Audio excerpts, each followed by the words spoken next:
Yeah,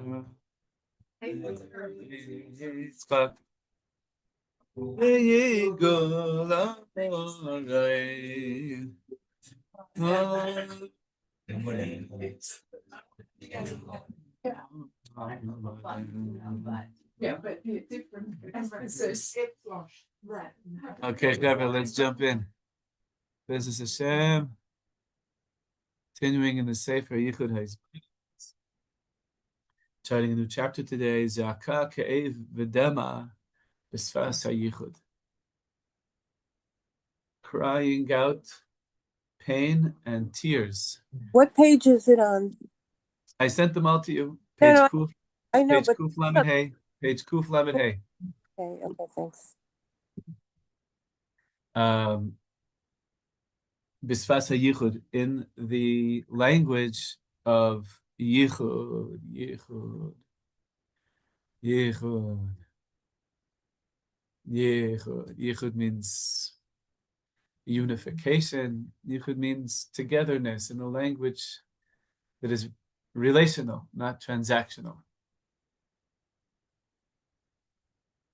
Yichud also means specific, the yached, to speak in a way that is only to Hashem, and knowing that Hashem's attention is only on you, right? Fine. This, by the way, I'll just mention that Rabbi Nachman taught that Hashem so much pays attention to us when we do his Hitbodedut that it's a way to avert negative decrees. Like the idea we mentioned a number of times, I'm going to mention it again because we need it all the time and things seem to be heating up again, and which is the idea of what's it called when somebody makes a speech and it stops the Congress from passing filibustering. I was spoken about a couple of times that you talk Hashem's ear off and you're Hitbodedut, and Hashem has no time. Rabbi Nachman says this: Hashem will have no time to bring any negative decrees in the world. It doesn't only to daven about Iran, to daven about our soldiers. Netzach Brat, Judy and Rav Shalom's son, just heading up north today. He was called up to his commando unit in Lebanon, and they need a lot of davening. It's not always easy to specifically daven for them. We should, of course, we need to. But you should know, even just telling Hashem, like, I need to redesign my living room. Should it be like this? Should it be like that? Just, but Hashem be so focused, my Leibish is talking to me. There's no time for anything else, right? So it's yichud. It's yichud. It's yichud. It's exclusive. It's exclusive. The cheder yichud, the b'chasan akala. It's not like like my friend Rabbi David Sachs. There's some people who they don't understand the idea of alone. Like, you tell someone, look, my wife and I need to be alone now. They're like, okay, and they stay there. And you're like, it's okay, we're alone. We're I get it. I'm alone time. Go ahead. And this is he is an extremely funny guy, and I really recommend you listen to his Torah. Rabbi David Sachs, Sacks. He's one of the highest Torah teachers of our generation. You know him? YouTube, yeah. Don't think so, but maybe. I don't know. Rabbi David Sachs from LA. Yeah. Yeah, he wrote for The Simpsons and Third Watch and the Star. Yes. Yeah. Simple to remember. I listen to all the Oh, he's amazing. Yeah. And that's what I remember. That's the name of the website? Simple. Yes. Oh, he has a whole site. I didn't even know that. Simple. Nice. The name of the website? Simple to remember. Any case, a little plug for my dear friend. Okay. So, Yichud, Sfas HaYichud. That's what this whole book is about, is realizing in your Hitbodedut, it's not just you're mechanically pressing play and starting to talk to God. It's a environment. It's a space you're going into. It's something else. There's a switch. Even for the Shemona Esrei, we have the 3 steps back and the 3 steps forward, right? And to go into the Hitbodedut means there's a different way of talking. There's something called Sfas HaYichud. Sefas hayichud, the language of oneness, of specificity, of aloneness, of connection, of relationship. It's a different thing. And so how does crying out and pain and tears fit in to this other language, to this other way of talking, right? That's what we're going to be exploring with Hashem. We see that the concept of crying out to Hashem, it has its simple expression. From Tehillim, that they cried out to Hashem when they were in a state of constriction, of pain. Am Yisrael also cry out in Mitzrayim.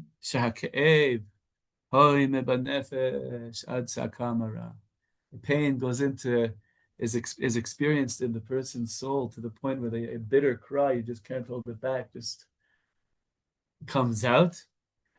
Bechinas atzum amilin mi yuchal, because I'll have this expression to hold it back and not say who could do it, who could not. Like it just bursts out of you, right? That sometimes a person is in a state of being like asleep. They feel that they're a zombie, in zombie mode. All the zombies, I'm one of them. Torah. So sometimes we need to wake ourselves up by crying out, right? Rabbi Nachman, one of the most amazing things he said to the Chassidim one time, he says, "You're all fine people. Fine a mention. But this is not what I wanted. This is not what I wanted. I wanted you to be kechayot and ohamot bayar. I wanted you to be like wild beasts who are just roaring and crying out to Hashem through the night." And he wanted that deeper existential cry, the depths of the depths, right? Pre-verbal, whole, holistic, whole self, every bone. That's what he wants, right? So beautiful, right? Isn't that like the shofar? The crying like the shofar, very good, yeah, like the shofar, 100%. Blowing back the very breath of life to cry out, right? And so sometimes we're in this state of yeshena. I'm like zombie, so I need to just like dig deep and scream to wake up, to find myself, right? I'm looking to awaken my heart. Like a wild beast that's like roaring, crying out in the night. I come anytime to Beit Shemesh and the outsides of where I live. There's I think they're hyenas. I'm not so good at the names of animals. Jackals, what it is. It sounds like kind of laughter. Sometimes it sounds like screams. Sometimes it sounds like a group of fans of the Beatles, like screaming. Yeah, it does sound, yeah. And if you're out in the forest, you can scream with Baruch Hashem, you really can. So, what's the jackal in Hebrew? Good question. Yeah. You'll get it in a second. Because the beginning of Perek Apoyalim and Bava Metzia probably says it there too. So the besoid kol me'orer hakavana, right? Sometimes the kavana comes from inside, and it produces a kol. Sometimes the kol, the sound on the outside, awakens the kavana on the inside, right? Just under these two types of screaming, right? With that, yeah. Right, exactly. Sometimes you're inspired to sing something, and also it says it also in the Gemara in Pesachim about David Melech, David Mizmor and Mizmor the David. Same idea. Sometimes the Chazal say sometimes he was inspired and then he started to sing, and sometimes he sang in order to become inspired. Right? David Mizmor, Mizmor the David. v'zeh hosifu lomar sheyesh es tzakat halev. On this, the they teach us that there is the cry of the heart. Bechinas hakasuv tzak libam el Hashem. Then there's another kind of a thing. So the first is two sides of an actual. You could measure it, you could record it, a scream that you could hear, right? Two sides. I have such a feeling inside, I need to scream, or I need to scream in order to awaken the feeling inside. Then there's a third thing, which is the scream of the heart, the cry of the heart, which there, you may not be able to measure it with a recording device, but it's happening, right? You measure it with a blood pressure meter. Maybe a blood pressure meter, yeah. Bechinas hakasuv tza'ak libam el Hashem. Their hearts cried out to Hashem. The heart is crying out, and there's no sound that's actually being emitted on the outside. And here he brings the whole way that the Rebbe described this. Sicha 16. Know that it is possible to cry out to Hashem with a still small voice. Kol d'mama daka. It's usually translated as still small voice. I don't know who first did that, the King James or whatever, but d'mama daka, probably d'mama means quiet. And daka means thin or fragile. But with a tzaka gdola ma'od, it's a very great scream. V'lo yishma shum adam klal, the Rebbe said. No one else will hear it at all. Ki ena motzi shum kol klal. No sound comes out at all. It's this thing, this silent scream, sound scream. Sound scream, the Rebbe. Is the silent scream what you said, number 3, the cry of the heart? That's exactly. It's the cry of the heart. Exactly. Okay. That's what he's saying. Kol Adam. The Rebbe said this is not just for like super duper, it's for every human being is capable of the silent scream. It's part of your arsenal. Very important. You have to know, you have to have the full palette. Imagine a painter is missing orange, You have to have every color, right? For davening, to be able to express. Only then sometimes the silent scream is the way. Sometimes what does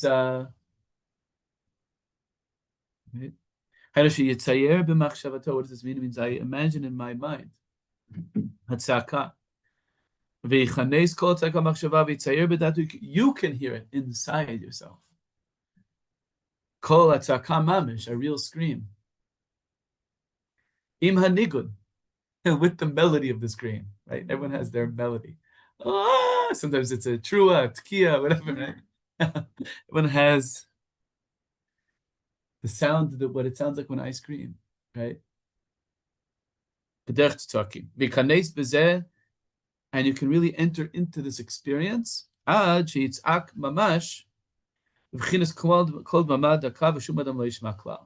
starts off with, sounds like you're imagining the scream, and then your heart joins in and really does scream, but not in a way that anyone can hear. That in this way you're bringing the cry into your brain. You can even sometimes, because sometimes we need to scream and we're in the middle of Ben Yehuda and we don't want to do it. We don't want people might actually get scared or whatever. So you can do the silent scream. You can be mamish, very much crying out. No one will know. No one will hear. It's private. You can have privacy. By the way, the Rebbe also said this on the other side. The Rebbe said, I'm capable of dancing even when I'm in the middle of a whole bunch of people and no one will know that I'm dancing. The Rebbe said that. That's awesome. Baror she'ein bicholas tamid l'kayem anal bidvar tzaka b'lo kol ki kasher ko'ev tzakim. Now, it's clear that we're not always able to just have this inner spiritual silent scream, because when it hurts, we want to cry out be'emet. And there's something very, to go out to the forest, like that scene. What's the movie called again? With the etrog. Ushpizen. Yeah. It's a Geschmack movie. What's that? Great movie. So that he's done that. There's this Torah and Lukutim Moran. I think it's Torah Nun Chet, I think. Or Nun. any case where the Rebbe says that, or Nuntet, that Choma and Chema, that a person's wealth is like a wall around them.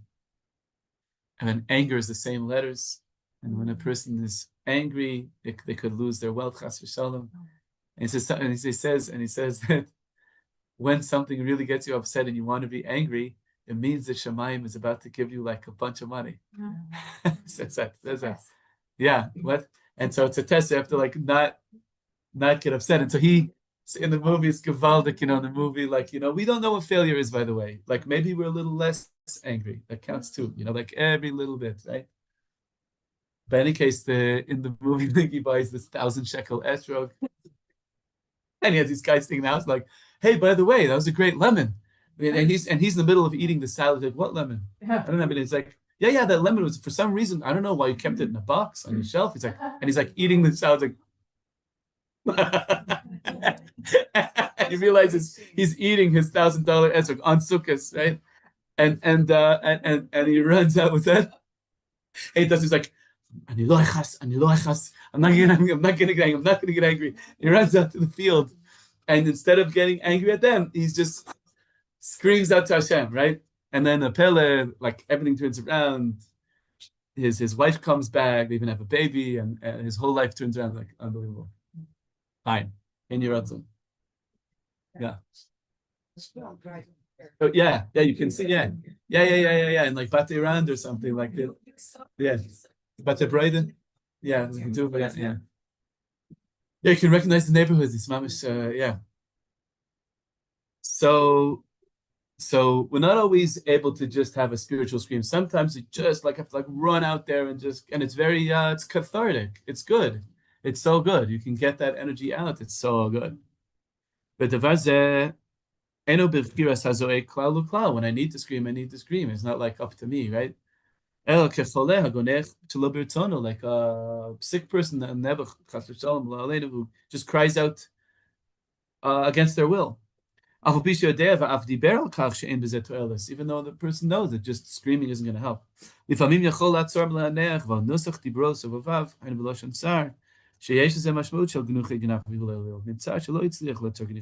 sometimes a person is in a tough place and they're trying to hold back from negative expressions, but still, even if they don't actually, but still though, the tone, and everyone will know that you're in a tough place. It's right, like sometimes, right?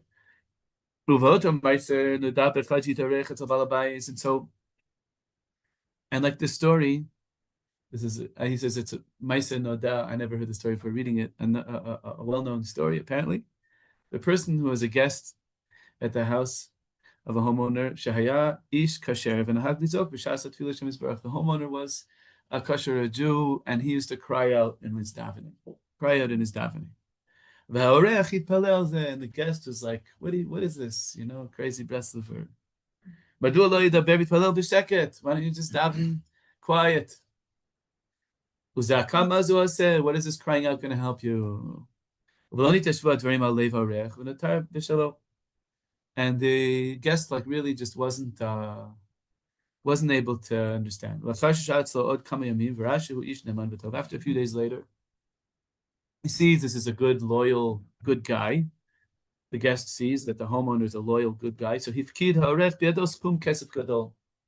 happened to have, this is before money was like little blips on a screen or whatever money is today.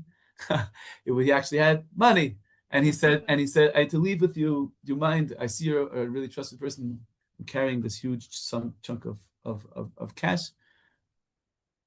And and he took it. But then when it was time for him to leave, he get to Balabait, he told Kaspo, I need my money.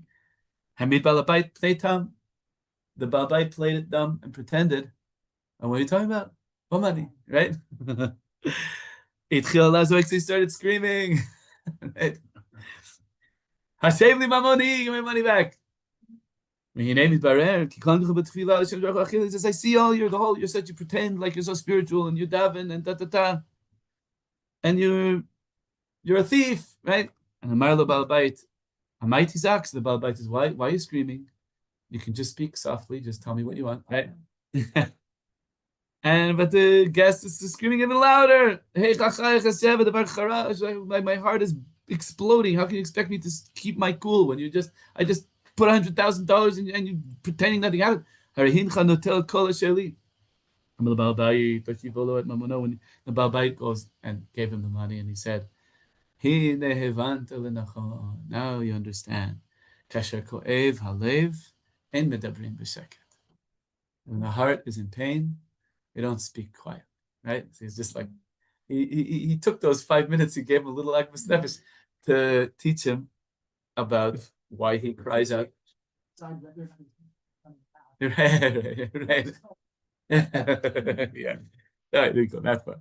But that's the idea, right? When it hurts, you cry out, and that's good, and that's good. And davening does not need to be this like quiet thing.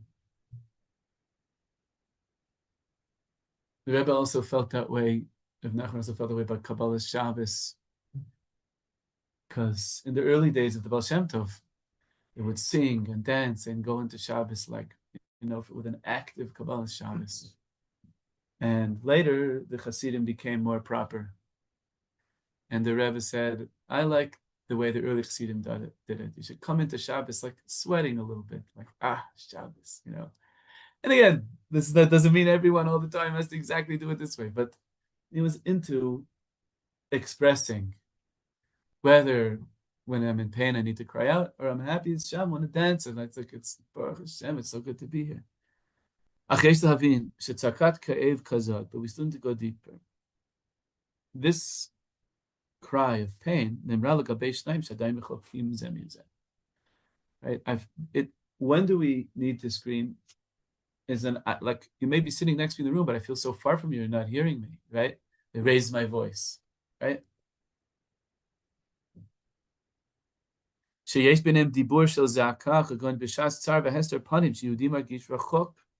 Like a time of pain, trouble, and hester panim. I feel Hashem's hiding his face from me. I feel far from Hashem. So I have to yodel. I have to get through, right? I have to get across the great ravine of distance, right? Rochak mishuasi. Zoyak mar, I cry out bitterly, right? But according to everything that we've been learning in this whole book all along, that really the yes of there will be times where we just feel far and we need to just push it, scream out, kipchuto. Yes, full stop, 100% yes. But that's hopefully, B'ezrat Hashem, a small minority of the time that will feel that far that we really have to scream mamish. The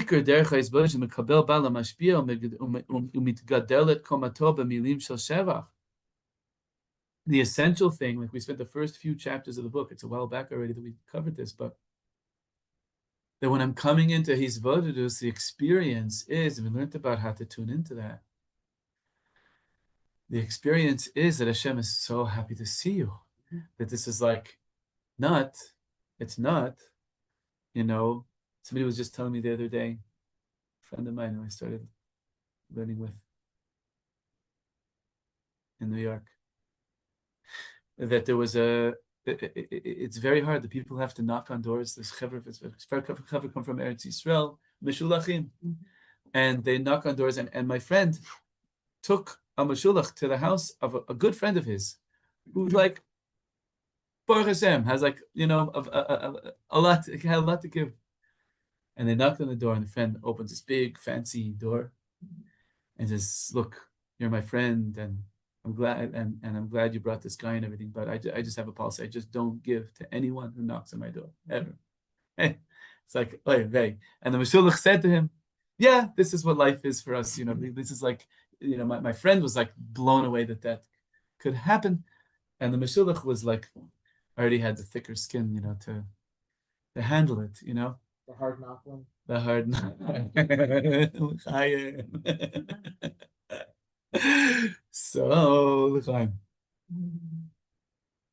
So Hitbodedut at the beginning, we feel like a Meshulach. Kind of Dr. Hashem, he cares about what's going on with me. I come in like just kind of, I don't know, and like I have to perform, and I don't know how good boy I've been, and I brought you this apple, it fell on the way, so this side is smushed, so eat this side. and like we learned that this also has to do with how we are in our relationships, where we are the mashpia, where we are the giver. How equipped, how good are we at making the people who come to ask from us, and it's not just mishulachim, it could be close family members who need us in various ways. How much do we really listen? How much do we really listen, right? Because when you really, mibsari echze Elokai, from my flesh I see God, when we really listen and open our hearts up, the people who are trying to get like 5 minutes of our attention, when we really, really listen, then we're going to believe that Hashem really listens to us. When we don't, when the mashpia is one up and the makabel is one down, and sorry, I cut them off and just give them, half of what they asked for, or not, or call me later, or whatever it is, or then when I go to Hitbodedut, this is all I know of what mashpia makabel looks like. You understand this? Very, very deep. That's what this whole book is about. Just saying it over in like 3 sentences. But so now we're trying to apply now. What does it mean to scream and be in pain and cry after I know this, when I'm coming in and I am welcomed in, and this is my space with Hashem? So what does this look like? So sometimes we really do feel far. We don't have that. And that's 100% true. We just have to cry out kipshuto, 100% part of life. But hopefully, vast majority is, I've built enough confidence and trust. I do feel close to Hashem. I do know that Hashem wants to hear from me. I built some health in my own relationships enough to know that there's mashpia, there's makabel, there's yichud. Yichud is real, and God, Gan Eden, to really connect. Amazing. So what does crying out and crying and pain mean in that context? Yeah, that's what he's now moving us forward into, right? Very good.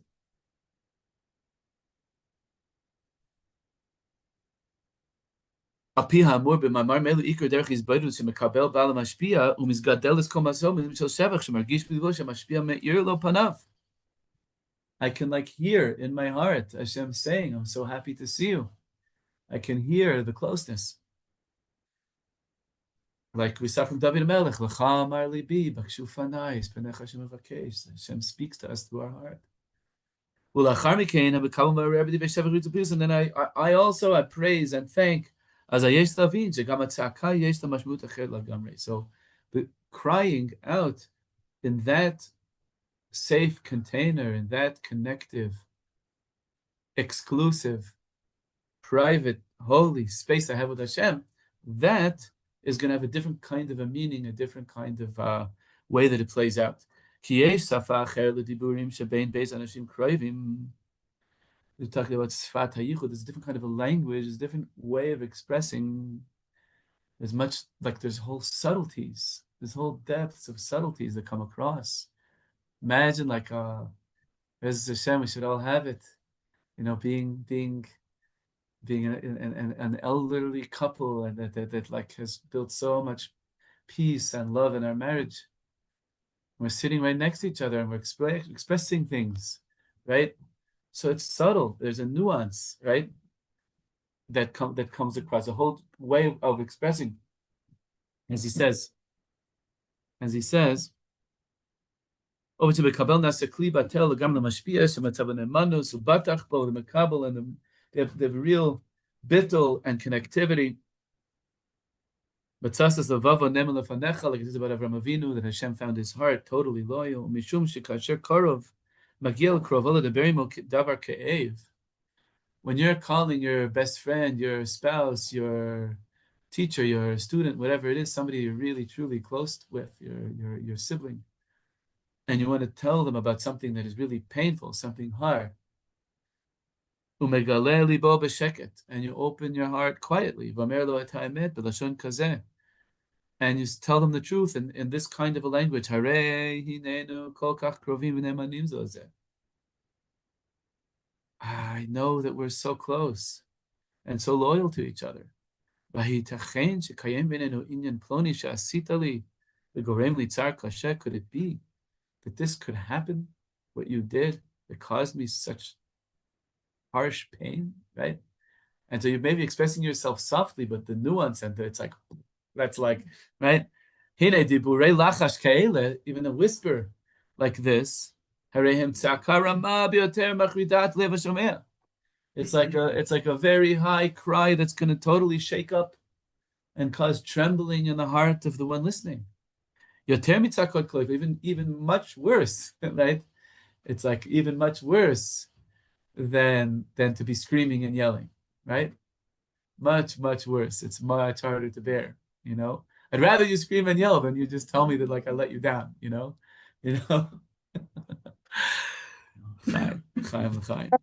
Before you said, I can like hear in my heart Hashem saying, I'm happy to see you. And then you said, and you quoted something from David HaMelech, and David HaMelech says, but I didn't catch it. Tehillim 27. Tehillim 27? On your behalf, says Rashi, my heart tells me, search for my face, capital M. Okay? Thank you so much. Also, the thing that you were talking about, the Mashpia and the Makabel, are you familiar with this concept of Gadol? Avram was Gadol. When he was Mashpia, he never made the Mashpia feel less than him, because he made the Makabel, I'm sorry, feel exactly. because he made him his colleague, his family member. So that's very much what you were talking about before. Beautiful, beautiful. Yeah, exactly.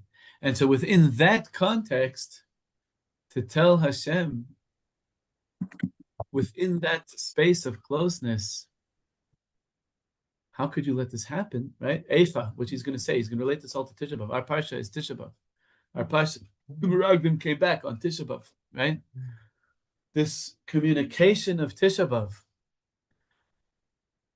right? How could this be? How could this be? How could this be? How could this be? We have a lot of how could this be, right? And we're learning now that we can kaviyachol pierce Hashem's heart.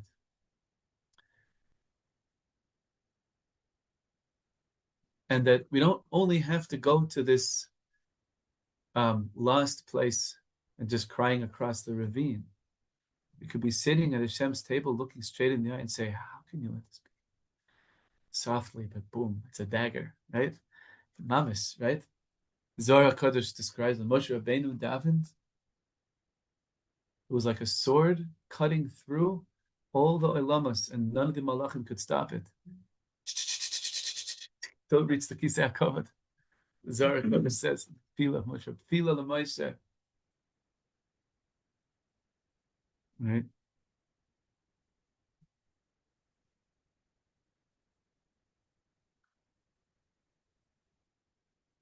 Because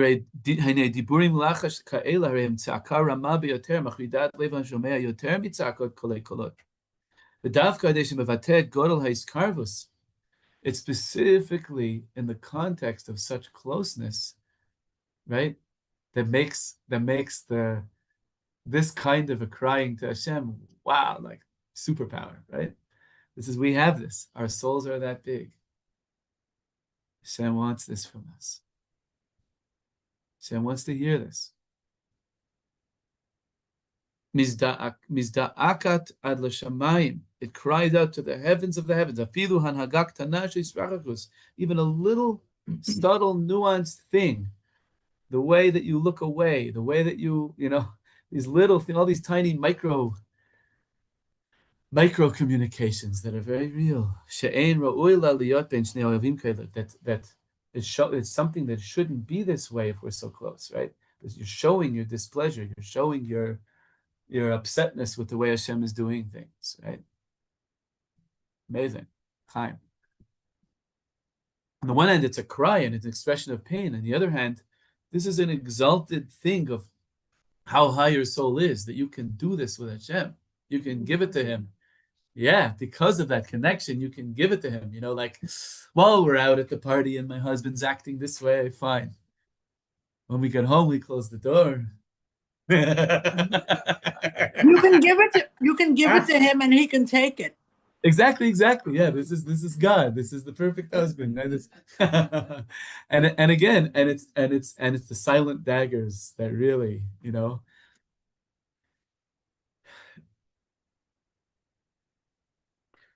And by the way, also Rabbeinu says elsewhere in Torah Chaf, that's what Eretz Yisrael is. We're bifnim. We can talk to Hashem.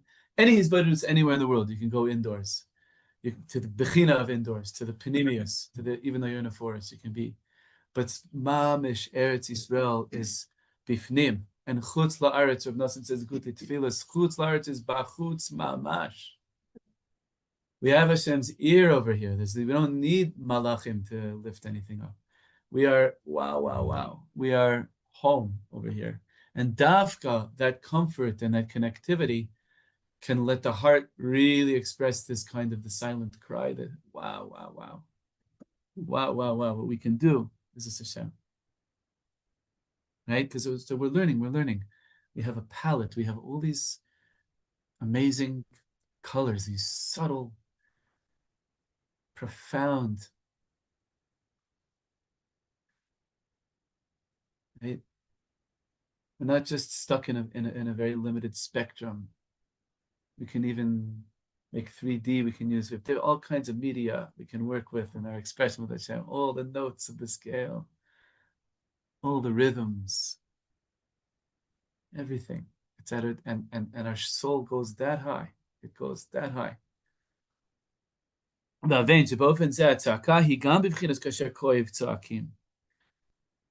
like we spoke before, there's two kinds of screaming. There's the actual physical screaming and there's the silent screaming. Don't think that this is only a category 2 of the silent scream. This is also a category 1. It's even more powerful because there is a sound that comes out. It doesn't matter that it's soft.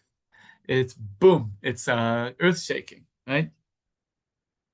And it also is bringing both elements together. It's also the cry of the heart.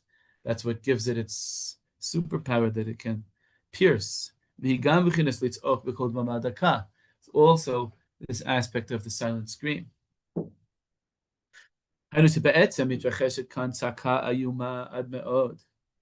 So what's going on here is a very awesome, very, very awesome cry. But no one on the outside would realize, the neighbors across the way, they're always screaming at each other. There, here you see the silent door closes, it's silent. You don't know what just happened. In the best way, right? It's for the sake of connection, right? Fine. Only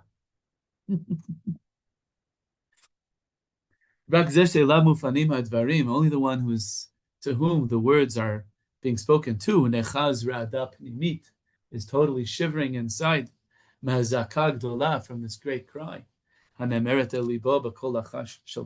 was spoken to his heart with the whisper of a truly close person.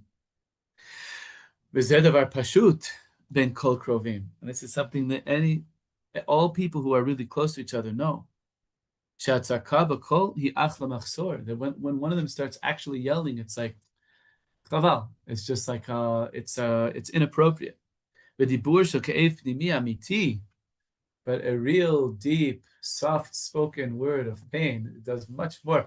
But in terms of actually getting to the root of the problem and really dealing with it, and in terms of really expressing what's going on. If you start like screaming, the other person will just scream back because they get defensive, whatever, right?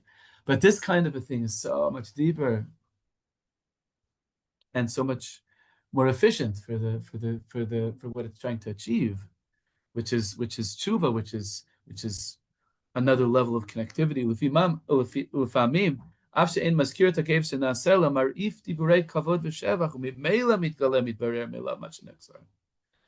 And sometimes It's not even, you don't have to even say, it's just the way you say it. Oh, great party. You were so great. What's wrong? Felt so good to be standing with you. Think about and so we can do that with Hashem. It's totally amazing. You can do that. You have Hashem's ear. And it's the whole, and the better we are in with relating and the nuances and the safety of the container of connectivity with our close friends and family, the better we're gonna, the more naturally, the more truly we'll be able to enter into this in the Hitbodedut. Go a little bit further. And in this way we can understand what's going on Tisha B'Av. Zoakim l'Hashem Yisbarach. We're crying out. Derech Kirva. We're crying out. If you look at the kinos, they're by way of closeness. Every time we keep mentioning how awesome it was in the Beis Hamikdash, how close we were. How could you let this? How could you take this away? Right? Eicha, eicha, eicha. Kama chavivim hayinu lefanav. How beloved we were before him. Ve'eicha yisrachaknu kol v'chol. And how could we be so far? Right?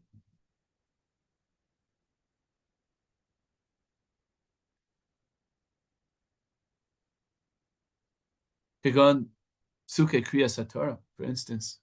This is so amazing. Who thinks about this? But like Rabbeinu said that Kriya B'Torah, Likro B'Torah, means to call out to Hashem. Because like the Ramban says in his Hakdama to the Chumash, that every letter in the Torah is all names of Hashem. Every word, it's all, and it's even one long name of Hashem, it's all names of Hashem. So Likro B'Torah means that you, and there's also another thing, because sometimes just reading Psukim. Yeah. Check out the Ramban's introduction. It's Kavald. It's a little long, but it's so amazing. Yeah. There's Reshet Tevis and Sefer Tevis, 100%. It's a Kabbalistic thing. Every single, the Ramban says, the entire Torah is all names of Hashem. The whole thing. What is it? The Ramban's introduction to what? To the Chumash, to Breshis, to the yeah. Thank you. He has introduction to the whole Chumash. And then he has introductions to each one of the Chumashim, to Breshis, to Shmos. They're highly recommended. The Ramban's talking from a very high place. So the Krova Torah, the Kriyas HaTorah we do on Tisha B'Av is part of our davening.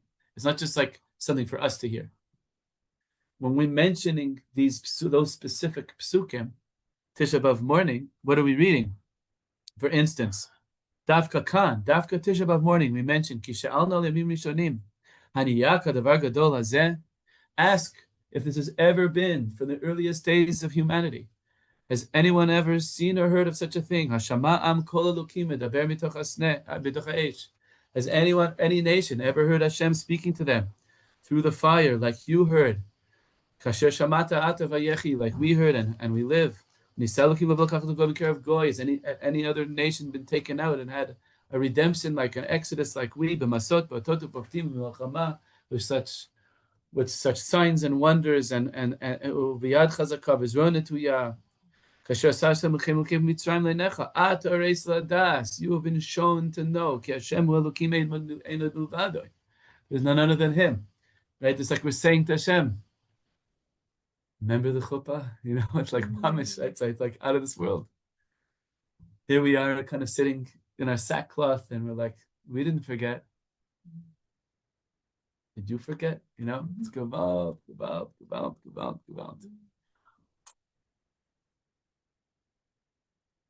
So the Chazal say that those psukim, he's saying Gemara Brachas Davav, those psukim are written in God's tefillin. The Gemara says that Hashem wears tefillin, but he has different verses in there than we have. We have verses in the tefillin about how great Hashem is, and in Hashem's tefillin is about how great we are. Totally amazing. Totally amazing. So what are we reading Tisha B'Av morning? the verses that Hashem has in his tefillin about how great we are. Right? That's the most heartbreaking thing for Hashem to hear from us. To realize the nuance of what's going on. Tisha B'Av morning, Gavaldik. This is a incredible, deep rebuke. It's a great rebuke to us being where we are, but it's also a Gavaldik, earth-shattering prayer to Hashem in the middle of galus and suffering, galus v'yisurim. We read it on the very day of destruction.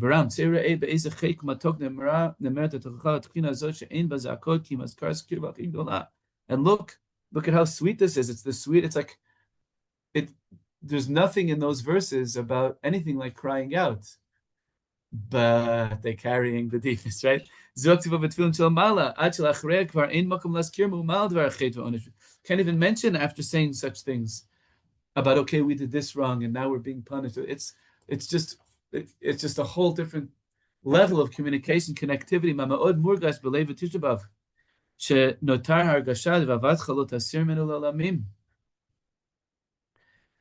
That deep under everything that's going on in Tisha B'Av is an incredible acknowledgement that this love will never ever go away. That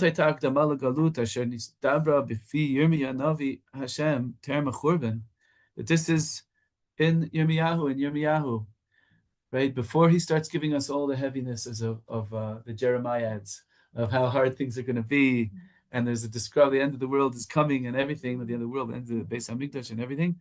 Haloch v'karata b'znei Yerushalayim lemor. Go and cry in the ears of Yerushalayim to say, Ko Amar Hashem. V'charti lach chesed ne'orayich gevalt mamish. It's like, that's Yirmiyahu. Why does he start his book that way? Ahavas keluloi sayich. Ahavas keluloi samavadih. You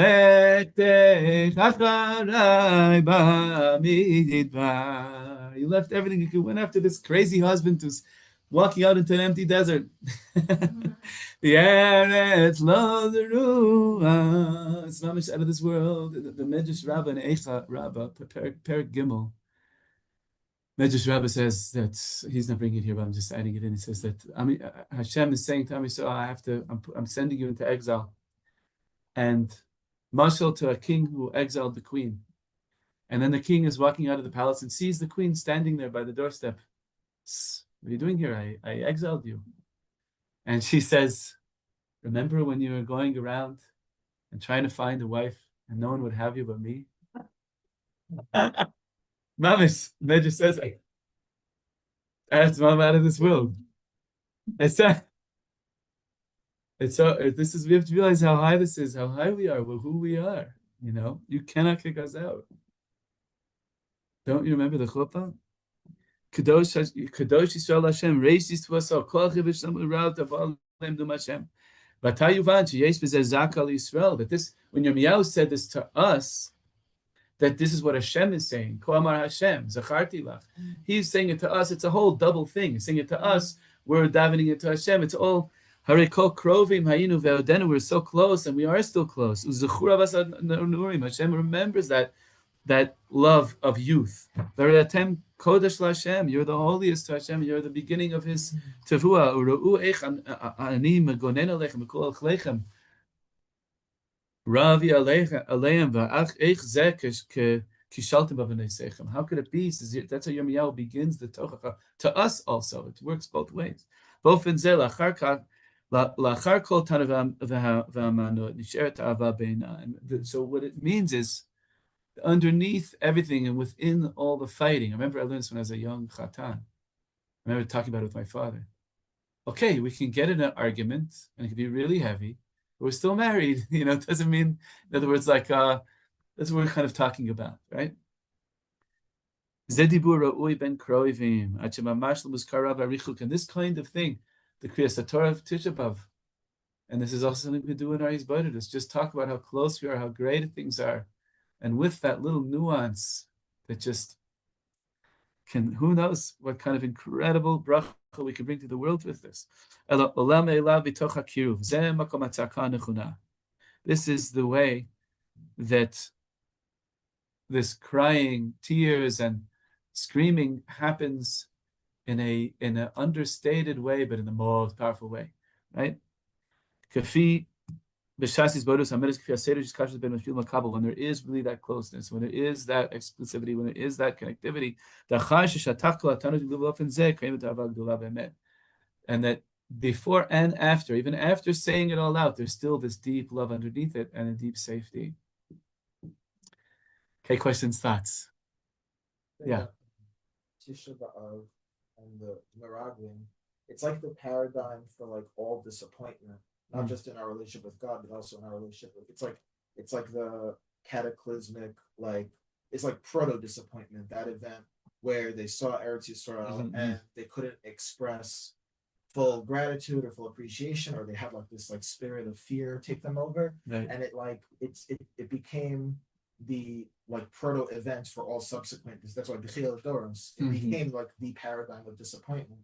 And so coming back to that pasuk with it's like reminding yourself of what life was before disappointment, like that, to remind yourself of like pre-disappointment, before you even knew what disappointment was. And like, I don't know if you could call it sweetness, or it's like the ignorance is bliss state, where you're not even aware, like you don't even know, you can't even define what disappointment was. And so it's very much a beautiful it's like a very beautiful parallel between the proto disappointment of, you know, seeing the land and then expressing like this sort of premature sadness, and then remembering the pre-disappointment state where like you could pop yourself back into that mind before you even knew what disappointment was, and like to sort of like reclaim a taste of that, and like realize that you can actually kind of almost alternate between those two states. It didn't die with the disappointment didn't kill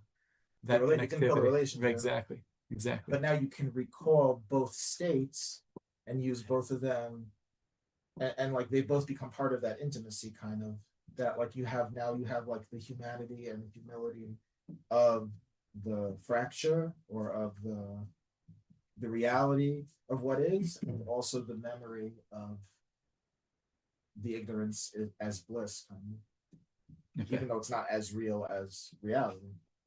It's as real. It's just it didn't play out yet, like but it is real. That's why we can still always go back there. It's not like pretend. It's real. There's a real ahava. There was something real to it then. Yeah. It's got disappointed. It got disappointed, but that doesn't mean that it's gone. It's that's part of the yeah. We make it too hard on ourselves. It's like when you break a bone and then remend it, they say that after the remending, it actually becomes stronger than it originally was. Beautiful. The rupture and the repair. And yeah. Chaim, there's a lot more to say, but there's still more. We're going to finish this chapter next week. I have a meeting in 10 minutes, so I can't go so much longer. But yeah. I just want to say that I just want to read a little conversation between Barak and my husband. Yeah, go ahead. It says, more than once it happened that there was someone in shul who was davening like crazy, out loud. I asked Shalom what I should say to people like that, because it bothered me. It bothered my davening so much. He told me I should ask Hashem to marry to daven like the crazy guy. So to me, he said, but I don't want to daven like him. So Shalom said, so daven that you should want to. Wanting to want is also a certain level, and daven for me too. I want to daven like him, but I haven't merited it yet. Yeah. Well, Chaim, Chevre, thank you everybody.